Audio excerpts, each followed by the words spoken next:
బైబిల్లో ఏముందో తెలుసా? ఏదైనా వ్యర్థమవుతుంది కానీ ప్రార్థన వ్యర్థం కాదు.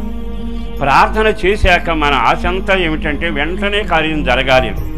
కానీ వెంటనే హింస మొదలయ్యింది. అప్పుడు మనం నిరాశపడిపోతాం కదా. యూసుఫ్ కూడా అలా ప్రార్థన చేశాడు. దీవెన కలగాలి, నా దర్శనం నెరవేరాలంటే ఇంట్లో నుంచి బయటికి నెట్టివేసి గోతుల్లో వేసి తీసుకెళ్ళిపోయారుగా.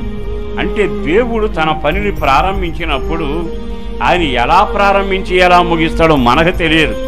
ప్రార్థన ఎప్పుడూ వ్యర్థం కాదు. దేవుని సందులో మీరు పలికిన పలుకులు, దేవుని మందిరంలో మీరు కార్చిన కన్నీళ్లు, దేవుని దగ్గర మీ పిల్లల కొరకు మీరు ఏడ్చిన ఏడుపు ఎప్పుడూ వ్యర్థం కాదు.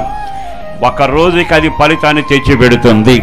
నీ ప్రార్థనకు జవాబు కలగడం అంటే ఆయన చెయ్యి కదలడము. ప్రార్థనకు పరలోక దేవుని చెయ్యి కదలడం మొదలవుతుంది.